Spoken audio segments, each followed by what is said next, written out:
Hi, I'm Isabella Baker and I'm Curatorial Assistant here at the University of Queensland Art Museum. I'm here today talking to you from our Alumni Friends Collection Study Room, which is a place where researchers and students can come and closely examine artworks from the collection.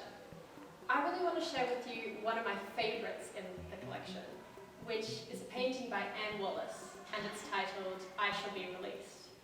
Anne Wallace is an Australian representational painter who uses a subdued palette of the film noir genre to create this atmosphere of unease and mystery. So, on first glance, you might think that this is the ordinary exterior of a house. And you're a little bit right, because this is a house that Anne Wallace used to pass near her neighbourhood of Toowong. But if we look a little bit closer, we start to notice all of these clues. First of all, the number 13 on the letterbox, unlucky 13. This number is slightly obscured by a tight cluster of plants, which are mother-in-law tongue. Mother-in-law tongue is a plant which thrives upon neglect. Then, entwined in this mother-in-law tongue, we see marijuana leaf. So Anne Wallace is often using plants in her paintings intentionally to carry symbolism. And in this case, the marijuana plant and the mother-in-law tongue together create this balance between banality and drug culture. Below, we see the cage with budgerigars, 3 budgerigars. And it looks as though maybe someone's left the budgerigars out to have some sun. But there's no person in sight in this painting. So without people, the budgerigars in the cage are really quite vulnerable to predators. Then, more curiously, we see the seed, box of seed beside the budgerigar cage, which seems to be placed intentionally, and the label is facing us. So we wonder, has someone abandoned these budgerigars? Why are they there? More, if we look at the birds and where they are looking, they're gazing directly at the viewer. So are we the criminal in this scene, or are we stumbling upon a crime scene?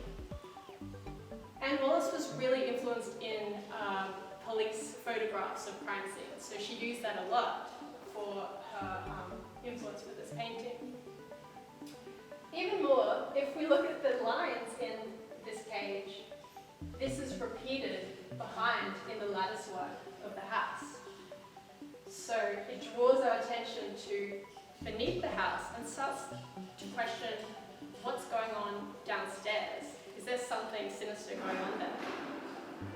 The cage has this metaphor of entrapment, and that combined with this marijuana leaf and plants makes us think about this cyclical nature of mundanity and suburban life, which is really, really perfect for this time in so many ways.